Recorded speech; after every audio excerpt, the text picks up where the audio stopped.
எங்க ஆண்மகன் சார்பா நான் சொல்றேன், ஒரு ஆன்மீகமான கருத்துக்களை சொல்லுவான். 1 லிருந்து 10 வரைக்கும் சொல்லி பாருங்க. 1 ஒரே ஒரு தேவன் உண்டு. 2 ஆதியில் பெற்றோர் 2 3 முற்பிதாக்கள் 3 4 சுவிசேஷங்கள் 4 5 இயேசுவின் காயங்கள் 5 6 கற்சாடிகள் 6 7 சிலுவையின் மொழிகள் 7 8 பேடையில் தப்பியவர்கள் 8 9 நன்றிகட்ட குஷ்டரோகிகள் 9 10 கடவுளின் கற்பனைகள் 10 என்று சொல்லக்கூடியவன் எங்கள் ஆண்மகன் ஒருவன் தான். அதே 10 ரிவேல்ஸ் கியர்ல போட்டு பாருங்க. 10 கைகளில் இருக்கும் விரல்களின் எண்ணிக்கை 10 9 கோள்கள் 9 8 திக்கு 8 திக்கு 8 7 உலகின் அதிசயங்கள் 7 6 அறுசுவைகள் 6 5 பஞ்சபாண்டவர்கள் 5 பேர் 4 வேதங்கள் 4 3 முக்கணிகள் 3 2 முகத்தில் இருக்கும் விழிகளின் எண்ணிக்கை 2 1 ஆண்களுக்காக தீர்ப்பு தரப்போகின்ற நடுவரின் எண்ணிக்கை 1.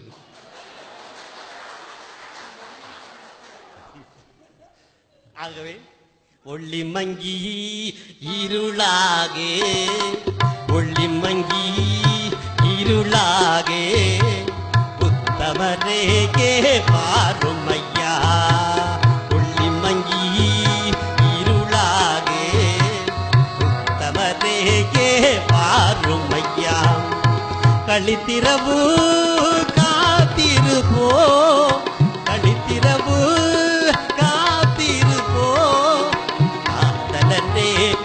கருணை செய்யும் பாருமையா போதகரே அந்தமிதம் அங்கேயும் வாருமையா போதகரே என்று ஆண்களைத்தான் அழைத்தார்கள். ஆகவே மாட்சி மிதங்கிய நீதிபதியார் அவர்களே, பன்றிகளுக்கு முன்னால் முத்தை சிதறவிடாதீங்கள், பரிசுத்தமானதை அதுகளுக்கு கொடாதீங்கள். ஆள் வைத்து பொன் வாங்கி செய்த பூவை ஆந்தைக்கு கட்டி மகிழாதீங்கள். நீள்விட்டு பொன்மாளிகை செய்து நீர்த்து பேயினை குடியேற்றி விடாதீங்கள். செருப்புக்கு தோல் வேண்டி இந்த செல்வ குழந்தையை கொண்டு விடாதீங்கள். வழி இருக்க குழியில் விழுந்து விடாதீங்கள்.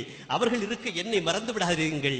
கரும்பு இருக்க இரும்பை தின்று விடாதீங்கள் என்று சொல்லி இவங்க என்ன பெருசா பேசுறாங்க இவங்களுக்கு தீர்ப்பு கொடுக்கறதுக்கு.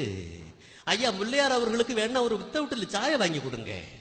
ஜஸ்ட் சுகர் அவருக்கு பார்டர்ல இருக்கு, அதனால டீ வேணா வாங்கி கொடுங்க. பிடந்தோடு டீ நல்லா இருக்கணும், எனக்கு தெரியும், அதை வாங்கி கொடுங்க. இல்லைன்னா சேக்கல்ல இருந்து ஒரு டீ வாங்கி கொடுங்க, எனக்கு ஒன்றும் ஆட்சேபனை இல்லை. ஆனா தீர்ப்பு மட்டும் கொடுக்காதீங்க. ஆக இவர்களுக்கு எதற்கு தீர்ப்பு? கள்ளிக்கு எதற்கு முள்வேலி, கழுதைக்கு எதற்கு கடிவாளம், உலர்ந்த சுள்ளிக்கு எதற்கு கோடாரி, ஊர்வலத்திற்கு எதற்கு விதைகள், வேளத்தின் காட்டில் வவ்வால்களுக்கு எதற்கு விருந்து, அடிப்படை தகர்ந்து வர இவர்களுக்கு எதற்கு தீர்ப்பு? ஆகவே மத்தேயு எழுதின சுவிசேஷம் 25ஆம் அதிகாரம் 40வது வசனத்தில் என்ன சொல்லப்பட்டிருக்கிறது?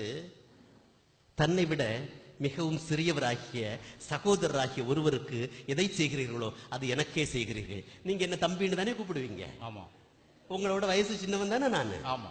அப்ப தன்னை விட வயதில் சிறியவராகிய சகோதரராகிய எனக்கு தருகின்ற தீர்ப்பு கடவுளுக்கே தருகின்ற தீர்ப்பு இல்லை என்று சொன்னால் நீங்கள் தெய்வ குற்றத்திற்கு ஆளாகி விடுவீர்கள் என்று பணிவோடு எச்சரித்து அமைகிறேன். நன்றி, வணக்கம். மதிப்புக்கு மரியாதைக்கு உரிய